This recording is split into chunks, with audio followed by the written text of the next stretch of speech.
How's it going, everyone? My name is Alex. Back at you again. It's my buddy Jeremy to my left. I don't know how it looks on your screens. You're to my This left. is episode. There we go. And this is episode something four of the Shrubway series reboot podcast. That's right, folks. We're back and better than ever. Jeremy is up in upstate New York right now. I'm still in Texas until tomorrow, where I get to go to New York. It's about 70 degrees here, Jeremy. I hear it's like 1 degree over there. How you doing? Great. A little chilly over here. Very cold. It was bitter this morning. Just a little bit, right? Just a little bit. Yeah. Okay. But we'll get into some of the CFP action we saw over this weekend, and then we have some news to talk about in regards to the Mets signing and some NFL news as well. So That's right. a few things to get to.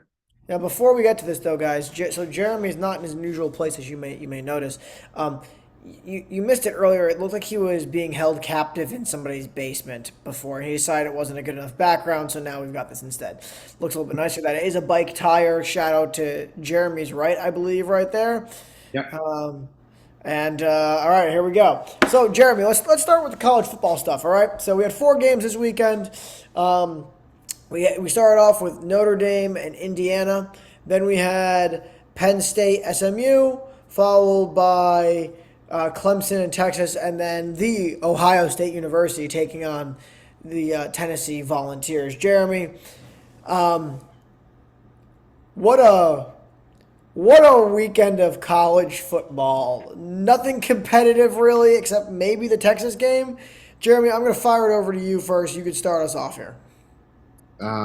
Yeah, definitely. I felt like it was a dud. It was a dud of a first round for the college football playoff. I was expecting a little bit more competitive games, but I guess I sort of did think in the back of my head that all the higher seeds were going to top the lower seeds. That was going to go all chalk for this weekend. Correct. It was just disappointing, that Indiana decided not to score until the last few minutes of that game on Friday night, and Yeah. then all the other games. Clemson was somewhat competitive against Texas, but really was never in that game. I mean, they lost by a couple scores. I think they put up the first score and then they were down 21-7, and Texas was just too much for them. Yeah, I agree. One of my biggest knocks at the college football season this year has just been it didn't seem to me, it didn't feel to me like there was one team that was absolutely dominating everyone. Yes, Oregon is the only undefeated school left, if I'm not mistaken, left in all of college football. Obviously, they're maybe undefeated because they had a bye week last week, right? However, I just I don't feel like it, they've been as dominant as like the Alabama teams, the Georgia teams, Michigan last year, which some people put an asterisk next to that, obviously with the cheating stuff going on, but still was a dominant Michigan team, whether or not we want to admit it or not. It was a very dominant team, right? So any of you Ohio State fans that want to come crying into our comments right now, we don't care. I went to Ohio State, by the way. I'm not wearing but actually, this is a shirt that I got from where I lived in Ohio when I was going to Ohio State my first couple of years. I think it's important to realize, though, Jeremy, and there's an interesting article that Dane Belbick published a day ago talking about how, the opening round was all blowouts, but it's okay because when you look at the NFL playoffs, 5 of the 6 games in the first round last year ended in blowout wins of at least 14 points, right? In Right. the NBA, the 8 opening round series, only one of those series went to a game 7. Half of them didn't even get past game 5. Um, if we think about baseball, I think baseball's like opening round with the expanded wild card was probably the best, right? We had the Mets go to 5 games, and every other series went to 4, Yeah, right? that sounds right. Yeah. Right. So, yes, it was a bunch of blowouts, but that's pretty par for the course. Would you hope that the games were going to be closer? Absolutely. I think that's what anybody's hoping for is that we can have like an Oral Roberts type of like Cinderella run, maybe getting to the semifinals or even just getting to the quarterfinals, right? Obviously, that didn't happen. Um, people are going to lose their minds about it. I thought it was cool they played on college campuses. I went to many games in the shoe my first year at Ohio State. I can only imagine what that stadium was like. It was rocking during regular season games against Michigan State, when Michigan State hasn't been good in a long, long time. Been at least half a decade for Michigan State. They've had a lot of losing seasons. Correct, correct. So those stadiums must have been absolutely rocking. I think it's awesome they're doing those games on campuses. I feel like they probably should do the first two rounds on campus. Oh, you think the first round and the quarterfinals? I, Yeah, I look, I mean, yes, if you're one of those top four seeds, you get that bye week, right? Which is obviously a big incentive. But man, I want more incentive. I want Ohio State having to go back to Eugene and to play the Ducks in Eugene again, right? I do think of all these quarterfinals games, that's probably the one that there is the biggest chance for an upset. I think Georgia won't be favored, I don't think, against Notre right. Dame. That step down from Carson Beck to whoever the guy they've got going now is, I think, is a pretty significant drop off at the most important position of all of football. Yeah. Um, But I it's think Gunner. I forgot his last name, Alex. Sorry, the backup Gunner. Forgot his last name though. But so yes, I think he's a sophomore. that He's that's right. That's right. So I think Penn State, Boise State could be a good game, right? We saw Boise State take Penn State, or not Penn State, take Oregon basically wire to wire, right? Made Oregon work for that win.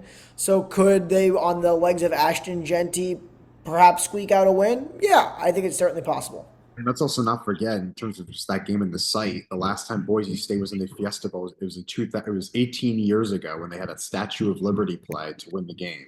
That's right. Didn't they run a hook and lateral in They that might same have, game? yeah, they might have done the same thing. I think that's when I first started hearing about Boise State. 'Cause I remember they were good that year, and I remember hearing about their blue turf field, and I was like, "That's the coolest thing ever!" Right? As a 11-year-old boy, right? I was like, "Oh, it's a blue field. That's different, right?" But you don't see that every day. Yeah, yeah. So, yeah. Look, Jeremy. I think the first round was awful. It was not good television, right? There was a moment there. Now, Jeremy hates Ohio State, right, Jeremy? Yes, I do not like Ohio State. I'm a big Michigan fan, so definitely Ohio State is, Yep. always like to see them lose, So especially. now, yeah, yeah, I know Jeremy does. Now, I don't like Ohio State fans. So any of you Ohio State fans out there, I don't want you yelling "Go Bucks" because of the fact there's a Buckeye on this podcast. All right, but I'm not gonna lie. When Jeremy told me he wanted Tennessee to win by like 100, I of Yeah, course shot back. Now I have to root for Ohio State. And Jeremy, you create a monster. created a monster. Now you're rooting for them hard against Oregon. I don't know if I'm root for them hard, but I'll root for them against Oregon. Yeah, Last thing here, Jeremy. I mean, we can go through these next round of games. I would be surprised if we didn't get an upset, whether it was Texas against Arizona State, right? absolutely. Upset. And actually, Arizona State, they're the lower seeds of 5 versus 4, but they're or Arizona State, if I'm not mistaken, right now they're like Yeah, almost like a underdog against. correct. I think it's the same sort of situation with Boise State and Penn State probably as well. I think it might be 8.5 point favorites for Penn State, something like that. Correct. Yeah. But honestly, I feel like that's going to all go out the window. We got, especially with the quarterfinals, it should theoretically be more competitive in this spot with these four teams that had buys that are got the top four seeds are going to be pretty competitive against the other teams we played in the first round.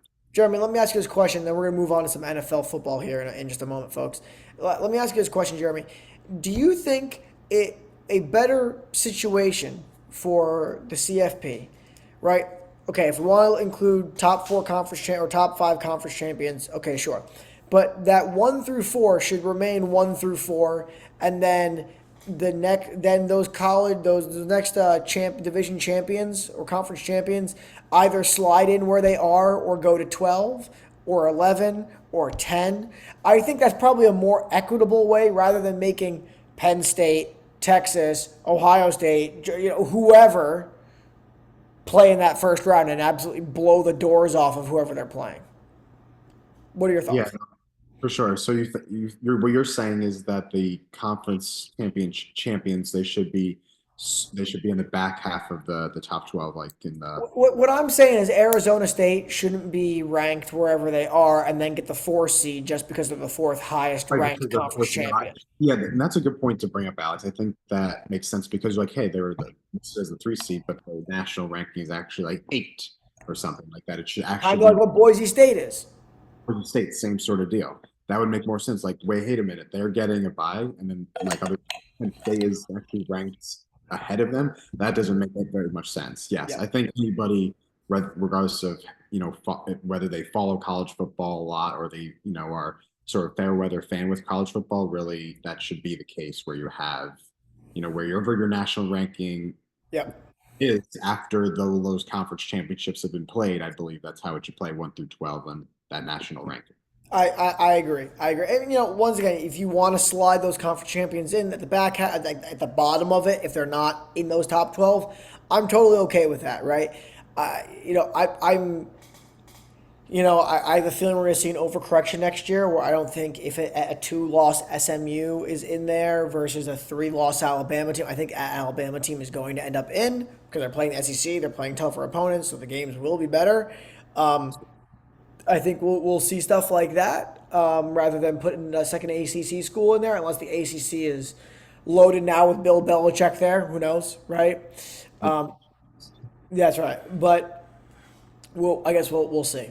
Um, let's move on though to NFL football. Yesterday, Jeremy, we had a very exciting day as a Giants fans. The Giants lost 34-7 to the Arizona Cardinals, a different bird team, the Atlanta Falcons, another A city, and then Falcons. At one point during the third quarter, Jeremy, there was a nice stat that popped on the board. The Giants had held the ball for 2 minutes, 52 seconds, and we were about 14 minutes into the third quarter. So that shows you how inept and how anemic the Giants' offense is. It's the same thing over and over with them. It's abysmal. I, for some reason, watched the game yesterday. Why did I watch the game? I was working on my tenure dossier, man. I wasn't actually watching the game. I was practicing. I'd look up and go, they still suck, and then keep doing what I'm doing. Jeremy, every podcast everywhere is doing the is Shane and or Dable safe or are they fired, right? I don't want to be those guys that sits here and just goes, who's getting fired, because that's not original, right? It's not original. But the product of the field is horrible, right? The Giants have good players. They've got a lot of good players, but they have very, very few great players, and their quarterback room is the worst in the entire NFL. And mean, there are no questions on that.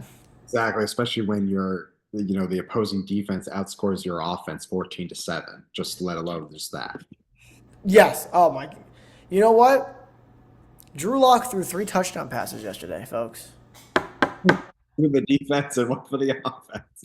I That's don't right. Anyone saying he can't throw touchdown passes, you're really up for that. All right? He threw 3 touchdown passes. Three. All right? That should be 21 points for the Giants, in my opinion, Jeremy. right. They should get those 14 points, right? And I also, mean, they would have won the game then. It would have been 21-20. there you go. And one thing I'll add to that about the game, and then Malik Neighbors was targeted 14 times, and he caught exactly half of those targets, 7 4, I believe it was like 63 yards. And I think obviously, like the team's a mess. They're just going to need to bring a quarterback in that's actually like reliable, and that's actually going to be able to get him the ball in good Yes. spots. And I mean, there are some balls that he gets that he just flat out drops that are right in his hands. But obviously, I think he will do much better next year, depending on what quarterback decisions they make. Or perhaps he does the same, right? Depending on if, now the Giants have the number 1 overall pick, right? The Raiders win. The Giants are the only 2-win team in the Yeah, entire NFL now, full right? possession of the number 1 overall pick. It's crazy to think about, Jer Bear. Now, here's what I'm thinking. Okay, there are a couple of things that could happen here, right? We saw a few weeks ago, Deion Sanders at an event where Antonio Pierce and a couple other Raiders higher ups were at. He said to them, "Go get my son. Go draft Shador. Right? Draft him number 1 overall." We know that Shador has been working out with Tom Brady or somebody tangentially related to Tom Brady, right? And Tom Brady is a partial owner in the Las Vegas Raiders, right? Here's what I, in my crazy brain here, think might happen. I could see if the Giants like Cam Ward better, right? They may play games with the Raiders where they say, "We're taking Shador. You want Shador? You take Cam Ward. Trade us next year's first round pick, trade us next year's second round pick, and trade us this year's second round pick." Okay, I can maybe get behind that, right? Jeremy and I have also talked about, okay, well, what if the Giants don't like Shador or like Cam Ward? Right, and then I maybe think they go to a free agent, and obviously probably the biggest free agent quarterback during this offseason will probably be Sam Darnold. He'll be at the top of that list, is my guess. correct, but I Um, don't think the Giants are going to allocate another $40 million in cap space to a quarterback when they already have $23 million allocated to Daniel Jones not being on the team. exactly, of course, he's going to want a lot of money. They would have to pay him a lot. They're probably Yes. that's not going to be the quarterback they're going after. Now, I could see them perhaps go and sign Kirk Cousins. There are talkings now that he is going to not be on the Falcons this time in March, right? So they're going to eat a bunch of dead cap there. Would make sense if they're moving on to Michael Penix at this point in time. Why keep Kirk around? If they do that, I can see the Giants for a vet minimum trying to get Kirk in here to be the bridge quarterback and mentor if they draft Shador or Cam. Because I don't think either of them are starting week one. And I think that's totally okay to not have either of them start week one. And personally, I think back to, what was it, the '04 draft class where Eli Manning was mentored by none other than Hall of Famer Kurt Warner, right? And he didn't start until week 7, I believe, right? So at least he got like 7 weeks where he got to sit there and ride the bench and watch what was going on. Patrick Mahomes didn't start a single game until the last game of the season in his rookie year. I am A-okay with Shador or Cam Ward, or if the Giants, crazy idea here, guys, the Giants trade back, they take best player available, trade back in and try and draft Jalen Milroe if they think first off, if Jalen Milroe comes out. Second off, if they think Jalen Milroe is that franchise quarterback, Exactly. right? But I think for that option to happen, this circles back to they have to fire Shane and Dable, right? There's a lot of pieces coming out though right now with between like Art Stapleton and It'd be a banter. Lucky yeah, Giants. a lot of people though where they're talking about there's not a whole lot about firing Dable. There's a lot about or sorry firing Shane. There's a lot about keeping Shane. Not as much about keeping Dable, but it doesn't feel like the seats are that hot. And perhaps Mara is going to give them year 4. Right, maybe this year was just a freebie for them, regardless of the outcomes the rest of the way or how it's been the last 5 weeks specifically. But I don't know how you're going to sell this to a fan base, a 2-15 team without any changes. And now, if you're going to draft Jalen Milroe, Cam Ward, Shador Sanders, whoever you want to put there, right? If you're going to draft one of these guys, you cannot fire Brian Dable in the middle of the season. You can't. I want to make sure this is on record. You can't fire him in the middle of the season. You can't fire Joe Shane in the middle. You've got to give him a couple of years at least. Because what you don't want is Daniel Jones 2.0, who's throwing an average of 2 touchdowns a game his rookie season. Then they fire Pat Shermer, bring in Joe Judge, force Jason Garrett on him. It's just Too many changes all at once. It's just too much going on. These quarterbacks, especially young quarterbacks, they need consistency from the coaching correct. staff. Correct.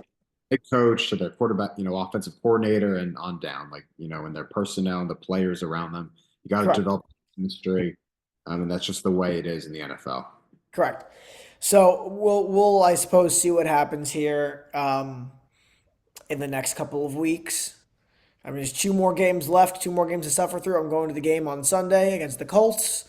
That should be real. Maybe Jonathan Taylor did he rush for 3 touchdowns this Oh past God, week? Touchdowns. He had well over 100 yards in the first half against the Tennessee Titans. there you go. We have tickets to second row from the top.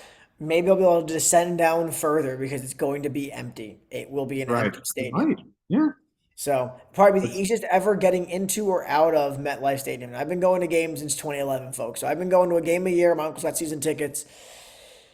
I mean, once again, I know I said it earlier. How can you justify this to the season ticket owners too, who pay this ridiculous amounts in PSLs? And if they give up those PSLs, they're never getting them. They're not getting them back, right? So you can't if you sell them now, it's like selling low on a stock. The stock is at zero. You're not getting any money by selling these. So, um, Jeremy, do you have anything else you want to say about the Giants being an abysmal franchise? I think that's about. I mean, we pretty much covered it there, Alex. I think that they obviously have some, actually not some, a lot of changes to make. Obviously, where you did bring up about Brian Daboll's job and how Joe Shane is definitely going to be safe.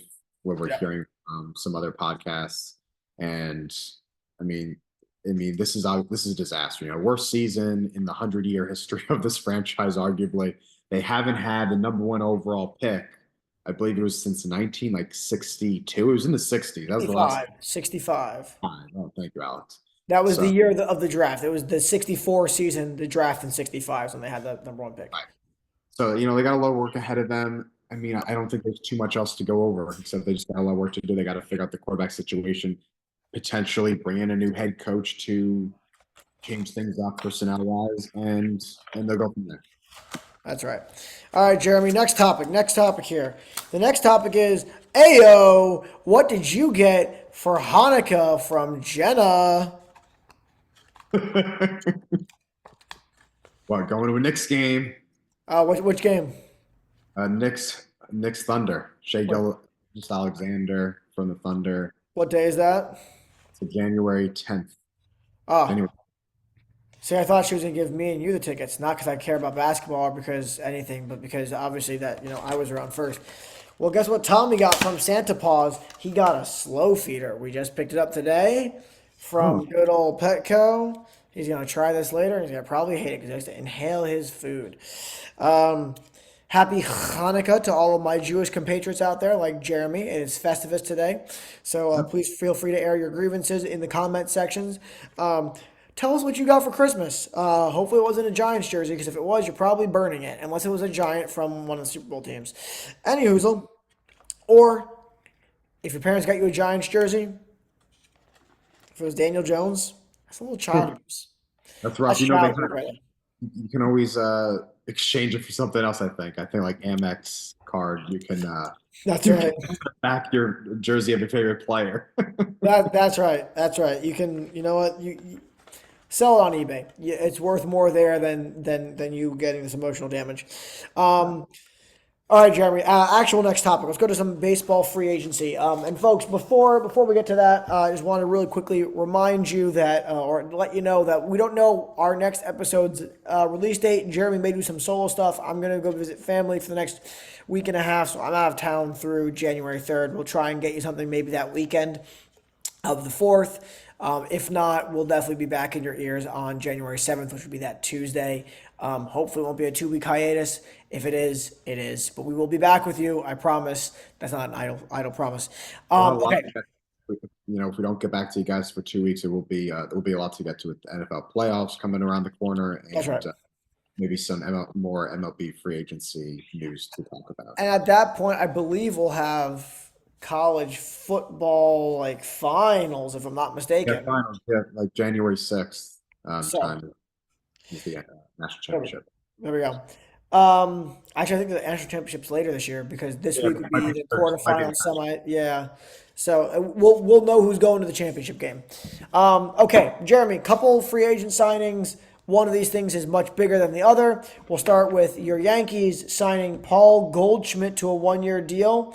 I believe worth about 12.5 million. Jeremy, you and I talked about the Yankees needing a first baseman. They got a first baseman. You and I talked about Paul Goldschmidt. You realized he was 37, and you said, "Oh, Right. He's little bit too old past his prime, but at least they get him on a 1 year deal, so it's not a huge deal. I would have liked them to get a first baseman that was batting left-handed, like a Ryan McMahon type first baseman, not somebody who's batting from the right. They already have enough righties in that lineup. But and the thing is, he's 37, so how many games realistically is he going to play in a 162 game season? Um, yep, Maybe we'll get 100 games out of him. Maybe he plays the whole season. Who knows? But just with getting older, injuries can be more frequent. But I mean, he's going to probably be a leader in the clubhouse. With his veteran experience. He's played in some big games with the Cardinals, so he's a solid player. We'll see. I'm not. I think I'm sort of indifferent. I'm not a little bit mixed feelings about them getting Paul Goldschmidt, Yep. but we'll see. It's a right-handed hitter versus a left-handed. Would I've liked to see a left-handed hitter, of course, but welcome Paul Goldschmidt to the Yankees, wearing the pinstripes. I wonder, Jeremy, if you're going to end up getting some sort of platoon there with Goldschmidt at first base. There's a report coming out saying the Yankees were signing Goldschmidt because they thought this would be a way to get Nolan Arenado to waive his no trade clause to come to the Yankees. Jeremy, you and I believe we discussed last week. What is this saying if people don't want to waive their no trade clause to come to the Yankees? What does that say about the Yankees? And we both kind of said, oh, right. But this I said this to Jeremy yesterday or 2 days ago off air. I said to him, Jeremy, this to me is starting to scream Aaron Rodgers demanding that the Jets sign Alan Lazard and hire his buddy Nathaniel Hackett as the offensive coordinator. Probably New Hackett, yeah. So that's what this screams to me, right? Whether or not that's true, I don't know, right? But it does scream to me like this is a desperation move trying to get Nolan Arenado to notice them. It's like when your ex starts talking to someone else and you're like, oh, I'm gonna start dating this other person right now, and then they're gonna want me, right? I don't necessarily know if that's gonna happen with Nolan Arenado. Maybe it will, maybe it won't, Jeremy. And if it doesn't, guess what? You know what? Then it is what it is. Maybe it's just all rumors, just all hearsay. Maybe it's not what Brian Cashman and the Hal Steinbrenner's intention is. But we're going to find out with time, right? By the time we get around the opening day, we'll That's find right. out more about but then even so there was also discussion of Jazz Chisholm playing at third base, continuing to Yep, play, even though he had never played third base before, coming to the Yankees from the Marlins mid-season before the trade deadline last year. that's right. So being either at third or he'll be at second. So That's um, right. that will obviously, maybe Jazz is going to be the starting third baseman. So then Nolan Arenado won't be in play for them. That's right. Um, Now the Mets went and re-signed Sean Manaea, 3-year deal worth 75 million, with 23.25 million in deferred money paid out over the next 10 years. Um, Manaea is 32 years old, had the best season of his career last year, was a Cy Young finalist. And for those of you that are going to be screaming about how it's a massive overpay to Manaea based off of one good year, that's what happens with most athletes, right? They have a good year, then they hit free agency, and then they get paid tons and tons of money based on one good season, sometimes great season. Um, Right. The example of like a Max Scherzer, if I'm not mistaken, after they won the World Series with the Nationals, that he was a free agent and the Mets picked him up. Like his stock was high. If I'm not that's wrong. mistaken, it's wrong. Okay, so he was still under contract with the Nationals, but he was via trade. And he was traded to the Dodgers, became a free agent. The Mets paid him. But Scherzer's also he's had a Hall of Fame career, right? There's a difference there. Where Scherzer's had a Hall of Fame career. It's kind of like when they picked up Verlander a couple seasons ago. He's had a Hall of Fame career. The hope is that you could squeeze a little more juice out of the orange. They couldn't, right? Um, I don't love the deferred money aspect to it, but Sean and I wanted to be a Met. He wanted to be a Met. He invited so many of the 2024 New York Mets to his wedding, right? He talked about how much he wanted to be back here. In his last press conference after Game 6, he was crying, this, that, and the other thing. He really endeared himself to Mets fans, and I, for one, am excited he's back. I hope he is the pitcher that we had last year and not the pitcher from the years before that. Because if he's the pitcher that we had last year, my God, that's going to be a good 1-2 punch with him and Senga. And then the hope is just to get Sasaki as well. If you can get Sasaki, I still want one more starter for the Mets, and they need one more bat, and we could talk about that here in just a second. Jeremy, you have anything to add? I would say that Sean. I mean, that's good. That's a phenomenal. to sign them. And that's the right decision by the Mets and Steve Cohen and the front office to bring him back for another year. You want a solid lefty in that rotation, and he is that guy. I think I mean, he's a strikeout machine too, and he's Mhm. just. I mean, he did struggle against the Dodgers, but the Dodgers again, really really tough lineup to But strike out. sorry Yep. not to cut you, Jeremy, but in game two, he was dominant. I mean, Otani looked like he barely knew where the ball was going, right? Right. So he had a really good first game against them. First game against the Dodgers, Second game second was one. one to forget, Right. right? But the first game was great. My mistake, Alex. So then the first one, he had a much better outing. I don't know if maybe gave up 2 earned runs and went through 6 innings, 7 innings, and Yeah, then against the Dodgers. I believe that was in LA. I don't know if one was at correct. City. Yeah. Both games were in LA, correct? Both. Yeah, So yeah, he struggled a little bit there, but like throughout the majority of the season, even in the postseason leading up to the Dodgers series in the CS, he was pretty dominant. I think his correct, ERA at around 3, maybe south of 3, correct. and Yeah. striking out batters.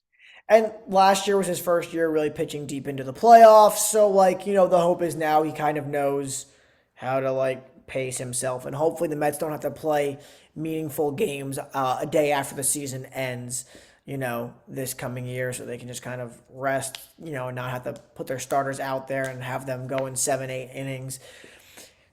30, 40 years ago, 40, 50 years ago, it'd be crazy to say that. But now that's where baseball is. Mets obviously need to keep adding to the bullpen.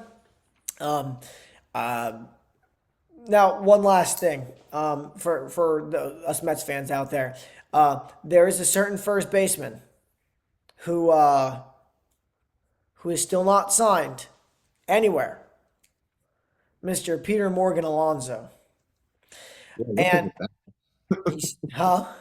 I said, what's up with that? Like the Mets got to go out and get him. Somebody's got to pick up one of these days. We're nearing the new year. You to know, me, to me, it's screaming.